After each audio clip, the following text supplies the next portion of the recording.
ଏବେ ଶ୍ରୀମୟୀ ମିଶ୍ର ମୁହ ଖୋଲିଛନ୍ତି ଏବଂ ପ୍ରଦୀପ ବାବୁଙ୍କ କଲର ଧରିବା କଥା କହିଛନ୍ତି।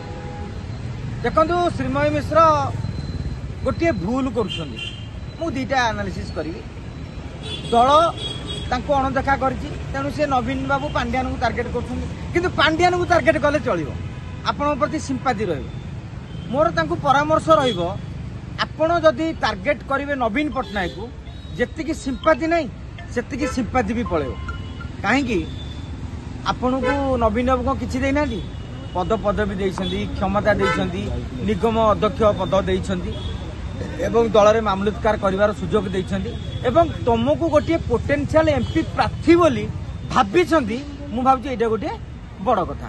ଅନେକ ଭୁବନେଶ୍ୱର ଲୋକସଭା ଆସନରେ ଲକ୍ଷ ଲକ୍ଷ ବିଜେଡି କର୍ମୀ ଅଛନ୍ତି, ଶହ ଶହ ବିଜେଡି ନେତା ଅଛନ୍ତି, ତା ଦେହରୁ ଏମ୍ପି ଦୌଡ଼ରେ ମଧ୍ୟ 10-20 ଜଣ ଅଛନ୍ତି। ଗତ ଥର ଅରୁ ପଟ୍ଟନାୟକ ଟିକେଟ ପାଇଲେ। ମୋ ପାଖରେ ଖବର ଅଛି 10 କୋଟି ଟଙ୍କା ସେ ଦଳକୁ ଚାନ୍ଦା ଦେଇଥିଲେ ଏବଂ ସେ ପଇସା ଖର୍ଚ୍ଚ କରିପାରିବେ ବୋଲି ତାଙ୍କୁ ଟିକେଟ ମିଳିଥିଲା। ଶ୍ରୀମୟୀ ମିଶ୍ର ଟଙ୍କା ଖର୍ଚ୍ଚ କରିବେ ବୋଲି ନବୀନ ବାବୁ ତାକୁ ପସନ୍ଦ କରିଥିଲେ? ଆଦୌ ନୁହେଁ। ଯେ ଅପରାଜିତା ଷଡ଼ଙ୍ଗୀ ଲଢ଼ିବା ପାଇଁ ମୁଁ ଜଣେ ଭଲ ମହିଳା ନେତ୍ରୀଙ୍କୁ ଦେବି, ସେଇଟା ବି ଗୋଟେ ବଡ଼ ଜିନିଷ ଥିଲା। ଆଜି ଆପଣଙ୍କୁ ମିଳିନି, କାଲି ମିଳିଥାନ୍ତା, ନହେଲେ ପରଦିନ ମିଳିଥାନ୍ତା। ଆପଣ ଅତର୍ଚ୍ଛା ହେଉଛନ୍ତି। ଆଉ ଏବେ ଯେଉଁ ଛାମୁ ବୋଲି ଶବ୍ଦଟି ୟୁଜ୍ କଲେ କାଲି ଓଟିଭିରେ, ମୋତେ ନିଜେ କହୁଛି ଜଣେ ସାମ୍ବାଦିକ ଭାବରେ ଖଟକା ଲାଗିଲା ଯେ ଆପଣ ଯାହାକୁ କାଲି ପୂଜୁଥିଲେ, ଯାହାକୁ ଠାକୁର ଦେବତା ଭାବୁଥିଲେ, ଯଦି ତାଙ୍କର ପରିପାରିଧିଆ କିଏ ଖରାପ ହେଲା, ପାଣ୍ଡିଆନ ଖରାପ ହେଲେ, ବବି ଦାସ ଖରାପ ହେଲେ, ମାନସ ମଙ୍ଗରାଜ ଖରାପ ହେଲେ, କୁଟେ ଖରାପ ହେଲେ, ଲେଟେଷ୍ଟ ତାଙ୍କୁ ଟାର୍ଗେଟ କର, ଲୋକେ ଗ୍ରହଣ କରିବେ।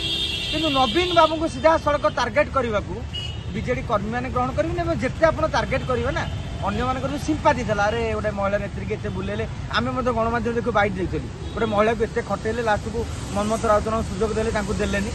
এই সিম্ପାথিটা কমিଯିବ যে তেমে আজ নবীন পଟ୍ଟନାୟକ ହଉନ ମାନେ ତେବେ କାହାର ହବନି। এবং ଆଉ ଯେଉଁ ରହିଲା କଲର ଧରିବା କଥା, ବୋଲଗଡ଼ ବେଗୁନିଆ ବିଧାୟକଙ୍କର ସେ କଲର ଧରିଛନ୍ତି। ବୈଠକ ଭିତରେ ରାଜ ସାହୁ ଉପସ୍ଥିତ ଥିଲେ, ଦେବୀ ମିଶ୍ର ଉପସ୍ଥିତ ଥିଲେ, ଏକଥା କହିଛନ୍ତି। ମୁଁ ମଧ୍ୟ ବ୍ୟକ୍ତିଗତ ଭାବରେ କାଲି ବେଗୁନିଆ ବୋଲଗଡ଼ ବିଧାୟକଙ୍କୁ ପଚାରିଲି, ଆଜ୍ଞା ଶ୍ରୀମୟୀ ମିଶ୍ର ଆପଣ କଲର ଧରିଛନ୍ତି, ଓଟିଭିରେ ଚର୍ଚ୍ଚା ଆରମ୍ଭ ହୋଇଗଲାଣି। ଶ୍ରୀମୟୀ ମିଶ୍ର କହିଛନ୍ତି, ସେ ସିଧାସଳଖ କହିଲେ ଆମ ମଧ୍ୟରେ ଉଚ୍ଚବାଚ ସେଠି ହେଇଛି, ମିଟିଂରେ ସିଏ ମଧ୍ୟ କିଛି କଥା କହିଛନ୍ତି ଯାହାକୁ ମୋତେ ପସନ୍ଦ ଲାଗିଲାନି।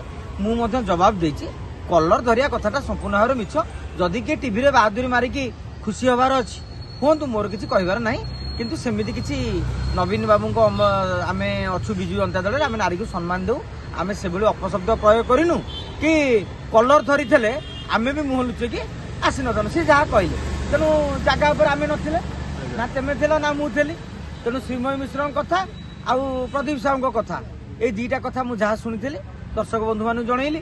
ଏବଂ ତାପରେ କିଏ ଠିକ୍ କିଏ ଭୁଲ ସେଟା ଯେଉଁମାନେ ସେ ଉପସ୍ଥିତ ଥିଲେ, ରାଜ ସାହୁ କୁହନ୍ତୁ, ଦେବୀ ମିଶ୍ର କୁହନ୍ତୁ, ସମସ୍ତେ କହିଲେ ଜଣାପଡ଼ିବ। ସିଏ ଆହୁରି ଗୋଟେ ଚ୍ୟାଲେଞ୍ଜ କରିଛନ୍ତି, କ'ଣ ଭିଡ଼ିଓ ଅଛି ମୋର ଭାଇରାଲ କରନ୍ତୁ ବୋଲି। ହଁ, ଯେହେତୁ ମନ୍ମଥ ରାଉତରାୟ ଗୋଟେ ଭିଡ଼ିଓର ଧମକ ଦେଇଥିଲେ ଶ୍ରୀମୟୀ ମିଶ୍ରଙ୍କୁ ଏବଂ ତାକୁ ନେଇକି ଆଲୋଡ଼ନ ସୃଷ୍ଟି ହେଇଥିଲା, ତେଣୁ ସିଏ ମଧ୍ୟ ଚ୍ୟାଲେଞ୍ଜ ଦେଇଛନ୍ତି କ'ଣ କ'ଣ ସବୁ ଭିଡ଼ିଓ ଅଛି। ଭାଇ ଯେଉଁ କ'ଣ ମା ଜାଣେ ବାପ, ମନ ଜାଣେ ପାପ, ତେଣୁ ଯାହାର ବାପ କାହାର ପାପ, ତେଣୁ ସେମାନେ କହିପାରିବେ। ଆମେ ସାମ୍ବାଦିକ ଭାବରେ କାହାର ବ୍ୟକ୍ତିଗତ ସ୍ତରକୁ ଯାଇକି ଉଚ୍ଚାରଟନା କରିବାଟା ଉଚିତ। ମୁଁ ଆଦୌ ଏଥିରେ ଟିକେ ପଶେ ନାହିଁ। ଧନ୍ୟବାଦ।